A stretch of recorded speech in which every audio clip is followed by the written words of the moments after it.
Welcome to Hired in IT. Our mission is simple: help you build the skills that employers actually want. Whether you're trying to land your first IT job, switch careers, earn a promotion, or increase your salary, we're here to help. Every video is thoroughly researched and designed to make complex IT topics easy to understand.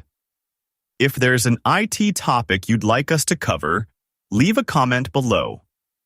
We may turn your suggestion into our next video. Turning IT knowledge into career opportunities. Sarah stared at the screen. She'd asked ChatGPT to write a product description for noise-canceling headphones. Twice it invented features the headphones didn't have. 3 more tries cycled between overly formal corporate speak and weirdly casual slang. 20 minutes, still nothing usable. Then a developer walked past her desk and said 4 words. Just show it one example. She pasted a single perfect product description for a wireless mouse and hit enter. The next output matched her brand voice instantly. That moment is what today's video is about. In part 1 of this masterclass, we covered what prompt engineering is and why it matters in 2026. Today, you'll learn the 3 prompting patterns that turn that 20-minute argument into a 10-second result. By the end of this video, you'll be able to pick the right prompting technique for any task you face, craft a one-shot example that locks in your exact style instantly, and avoid the #1 beginner trap that burns tokens. The chunks of text an AI reads and writes, which you pay for, and destroys output quality. No fluff. These 3 skills directly solve the problem Sarah just experienced. Think like a teacher for a moment.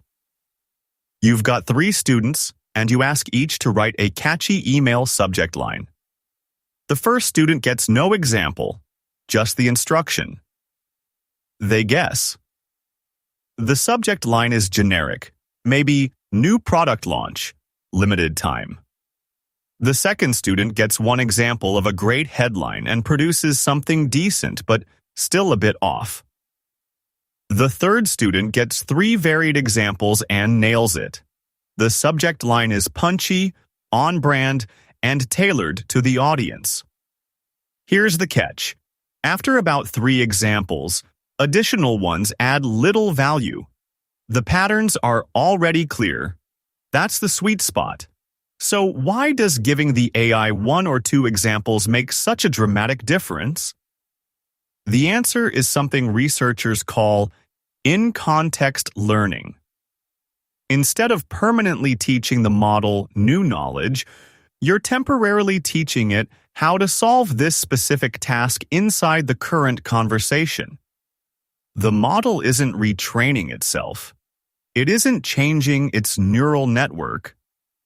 Instead, it analyzes the examples you've provided, identifies the underlying pattern, and immediately applies that pattern to the next input. Think of it like showing a new employee how to complete one expense report. They don't suddenly become an accounting expert, but they can usually complete the next report by following the example you showed them. That's exactly what happens with one-shot and few-shot prompting. Once the conversation ends, those examples are gone. The model hasn't learned anything permanently. It simply used your examples as temporary context. Understanding this idea is one of the biggest mindset shifts in prompt engineering. You're not retraining AI. You're teaching it how to approach the current task. Zero-shot is the simplest form of prompting. You give the model exactly one thing, the instruction. No examples, no demos. The model has to rely entirely on what it already learned during pre-training. It works great for tasks the model has seen thousands of times, like sentiment classification. You say, classify this sentence as positive or negative, as per my last email. The model instantly labels it negative without any example because it's seen passive-aggressive email phrasing in its training data. Zero Shot is your fastest starting point, but it's only as reliable as the model's prior knowledge. Here's a real zero-shot prompt in plain text. We give the model a direct instruction and a sentence. The model returns neutral immediately. Notice there are no examples anywhere. The model pulled this off because sentiment classification is a well-trodden task in its training data. That's the core of Zero Shot. The model's internal knowledge is enough for the job. Quick checkpoint. You now know Zero Shot works for tasks the model knows well. But if your task needs a very specific style or an uncommon pattern, Zero Shot alone might miss the mark. Later, we'll add examples to solve that. There's a real economic reason to move past Zero Shot. Sarah's 20-minute argument? She burned through a significant number of tokens across 5 failed attempts, each one refining the same vague instruction. When her colleague dropped in a single perfect example, the whole prompt used a fraction of the tokens and got it right on the first try. That's a huge cost difference for a worse result. For any task where style or format matters, zero-shot iteration is the most expensive way to get a mediocre output. Quick checkpoint. When a task is simple and the model has mastered it hundreds of times during training, like summarization, start with zero-shot. If the output is off, you escalate from there. One-shot prompting is exactly what it sounds like. You give the model one example of the input-output pair you want, then ask it to do the same for a new input. That single example acts like a key. It locks in your desired format, tone, and structure. Take Sarah's wireless mouse description. Click without cables. This wireless mouse gives you freedom to move, precision to work, and battery life that lasts months, not days. One read of that playful, benefit-driven style, and the model mirrored it for noise-canceling headphones. One shot is your best friend for brand voice, consistent formatting, or any task where the output shape matters more than the raw knowledge. Here's the exact one-shot template that solved Sarah's problem. The system instruction sets the role, then the example demonstrates the desired output style. Playful, benefit-focused, with a bit of personality. Finally, the task asks for a new product. Because the model saw the pattern in that one demonstration, it cloned the tone for the headphones without any extra tweaking. Copy this structure and swap in your own example. You'll get consistent results on the first try. Think of showing a friend a new song. Hum one verse, and they don't memorize every note. They catch the rhythm and can continue in the same style. One example works the same way. The model extracts the underlying pattern and mirrors it. That's why one well-chosen demonstration often locks in your desired output perfectly. When your one-shot example is too vague, the model doesn't know what to copy. Look at the left. A generic instruction gets generic results. The right side gives the model a concrete target, that single perfect description for a wireless mouse. That's all Sarah needed to lock in her brand voice. Watch how fast this works. Paste the one-shot prompt, the same one we just built. Hit send. And the AI immediately produces a description for noise-canceling headphones that echoes the exact rhythm and benefit language of our wireless mouse example. No back and forth, no generic fluff. One example, instant brand voice. Quick checkpoint. You need consistent, on-brand Instagram captions. Without changing your style, give the AI one perfect caption as an example. It locks onto your voice immediately. Anything less, and you're stuck in zero-shot generic land.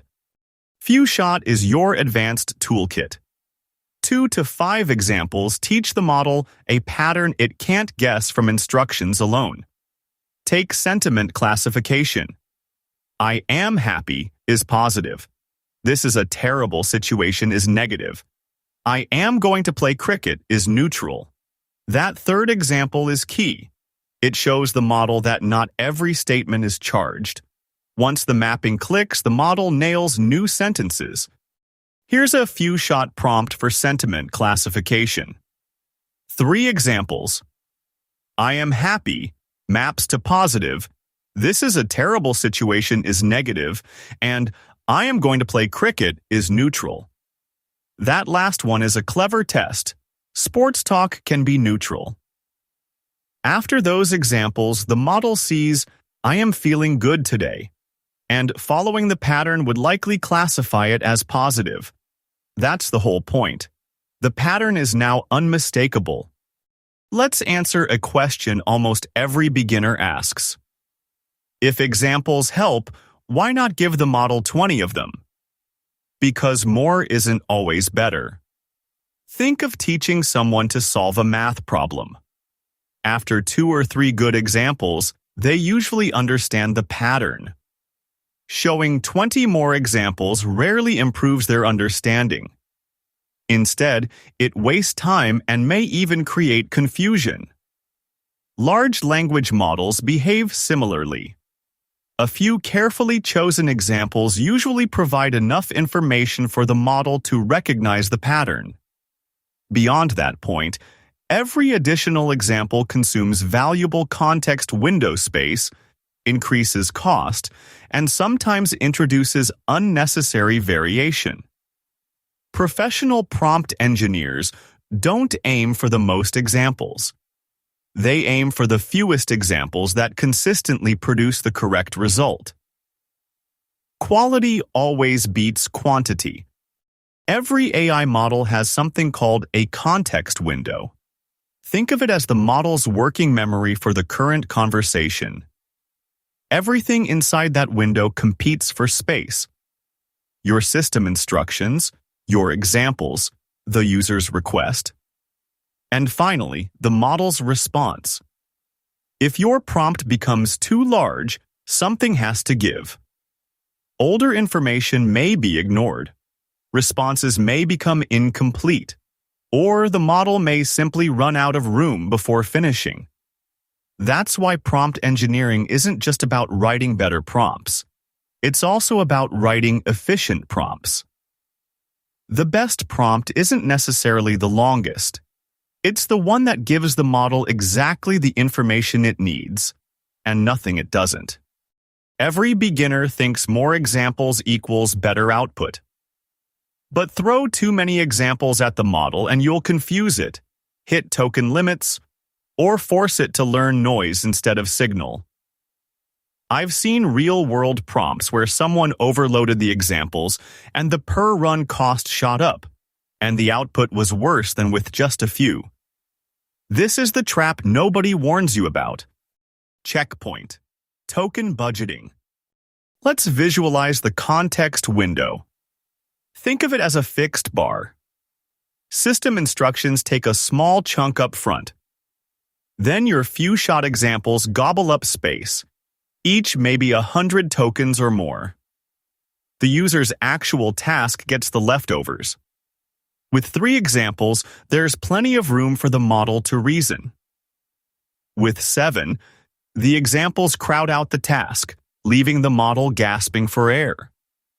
That's when output gets vague or truncated. So how do you pick which shot to use?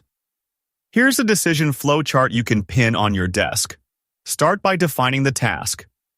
Ask, is it simple and well represented in the model's training? If yes, go 0 shot. If no, ask, do you need a specific format or tone? If yes, 1 shot can lock that in. Unless the pattern is too complex for one example, then go few shot. If no specific format, but the pattern is ambiguous, few shot with 2 to 5 diverse examples is your move. This flowchart turns guesswork into a quick mental algorithm you'll use every day. Let's see how this works in a real IT environment. Suppose you're investigating an Azure outage. If you simply need today's incident report summarized, Zero Shot is usually enough. If your manager expects every summary in a specific executive format, One Shot is a better choice. Now imagine you're building an AI assistant that categorizes security alerts into your company's custom severity levels. Those categories may not exist in the model's training data. That's where Few Shot shines.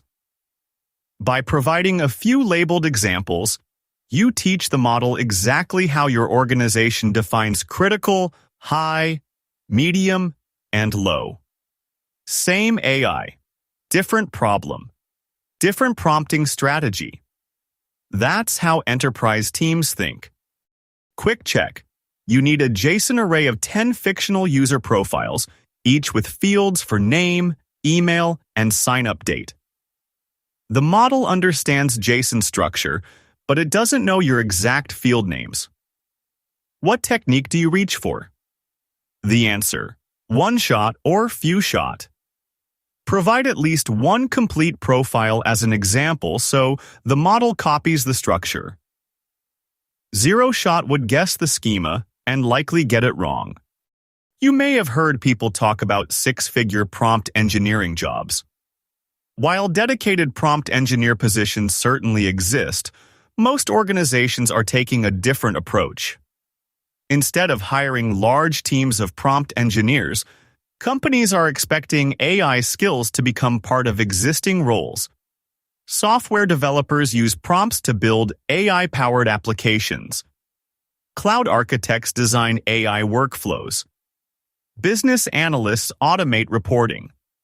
Cybersecurity professionals investigate incidents faster with AI assistants. AI product managers design prompt-driven user experiences. Prompt engineering isn't replacing these careers. It's becoming a valuable skill inside them. Learning these 3 prompting techniques prepares you for nearly every AI-enabled role you'll encounter over the next decade. The standalone prompt engineer title is fading, but the skill hasn't gone anywhere. It's now embedded in these 4 roles. AI engineers design the prompts that drive applications. AI trainers use few-shot examples to fine-tune models. Context engineers manage the context window and injection strategies. And AI product managers define prompt-driven features. If you're job hunting, aim your search at these titles. They pay more and have staying power. Let's grab a real template you can copy right now. This zero-shot summarizer works because summarization is a well-known task. No examples needed. The system instruction is, you are a professional summarizer. Summarize the following article in 3 bullet points, each under 20 words, in plain language. Paste the article, and the model delivers a clean summary on the first try. Here's the one-shot formatter template. You give one concrete input-output pair, then feed your actual input. The model copies the example's tone, structure, and length. In this case, a short customer review becomes a tweet with specific emoji and voice.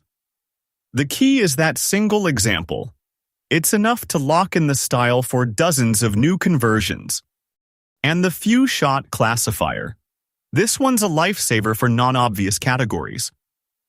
You provide 2 or 3 labeled examples, then the model classifies new inputs. In this template, we classify support emails as urgent, normal, or spam. 3 examples teach the model that server down signals urgent, invoice request is normal, and buy cheap watches is spam. Then it correctly flags a critical database error as urgent, pattern recognition from just 3 data points. Here's something you may not realize. The techniques you've learned today aren't only used by people. They're also used by AI agents. When an AI agent summarizes documents, it often starts with zero-shot prompting. When it needs a response in a specific format, it may include a one-shot example. And when it performs specialized tasks like classifying support tickets or routing security alerts, it frequently relies on few-shot prompting. These simple techniques form the foundation of far more advanced AI systems. As you continue through this masterclass, you'll see them appear again and again inside RAG systems, AI agents, workflow automation, and enterprise AI applications. Master these now, and the advanced topics become much easier to understand. Checkpoint: pattern extraction. So now you've got 3 tools in your prompt toolkit. Zero Shot is the lightning bolt, fast and effective for simple tasks. One Shot is the key. It locks in style. Few Shot is the multi-tool, handles complex patterns when 0 and 1 can't cut it. You're not picking a favorite. You're learning to reach for the right tool at the right moment. Quick check. What does a model actually learn when you provide few-shot examples? The pattern, not just the examples. That's why 2 or 3 well-chosen demonstrations are often all you need. One fear that comes up a lot: if you give examples, the model will just memorize and parrot them back. That's not how it works. The model extracts a pattern, the structure, the tone, the relationship, not the specific data points. It generalizes from the mapping you provide, which is why few-shot works so well for novel tasks. The model sees the task, not the samples. The fastest way to improve isn't watching another video. It's running experiments. Choose one task you perform regularly. Maybe it's summarizing meeting notes, writing emails, generating documentation, or classifying support tickets. First, solve the task using zero-shot prompting. Save the output. Next, solve the same task using one-shot prompting. Compare the results. Finally, build a few-shot version using 3 carefully chosen examples. Now compare all 3 outputs. Which one produced the highest quality? Which one used the fewest tokens? Which one was the fastest? Professional prompt engineers don't guess. They test, measure, improve, and repeat. Here's a pro move that fits right into your toolkit. Combine a persona with zero shot. Instead of just saying, "Classify this email," you say, "You are a security analyst at a bank. Classify this email as phishing or safe." The model locks into a professional identity and draws on far more precise pre-training knowledge. This often gives you one-shot quality without burning a single example token. It works for anything: legal review, code review, medical summarization. The persona gives the model a fence to stay inside, and you didn't add a single shot. Here's the mental model you walk away with. Before you type a prompt, ask yourself these 3 questions. Is this a task the model has seen 1,000 times in training? Zero shot. Need a very particular voice or JSON shape. One shot. Is the pattern ambiguous, like custom category labels, or does quality actually improve with more demonstration? Few shot, and start with 3 examples. That's it. 30 seconds of thinking that separates an amateur from someone who gets reliable output the first try. Before we finish, let's simplify everything you've learned into 3 practical rules. Rule number 1. Start with the simplest technique possible. If zero shot solves the problem, stop there. Rule number 2. If the AI understands the task but struggles with your preferred style or format, provide one strong example. That's one-shot prompting. Rule number 3. If the task requires recognizing a pattern that's unique to your organization or difficult to describe with words alone, use 2 to 5 carefully selected examples. That's few-shot prompting. Prompt engineering isn't about using the most advanced technique. It's about choosing the simplest technique that reliably produces the result you need. That's exactly how experienced AI engineers work. Checkpoint. Vague one-shot. Now I want to hear from you. Have you tried a one-shot that saved you an hour of back and forth? Or a zero-shot that went hilariously off the rails? Drop it in the comments. I read every single one. Your story might end up in a future video. Thanks for watching, and I'll see you in the next one. Remember, careers aren't built by watching videos. They're built by applying what you learn. Pick one thing from today's lesson. Build it, document it, and share it. That's how you get hired. Thanks for watching Hired in IT, where we're turning IT knowledge into career opportunities.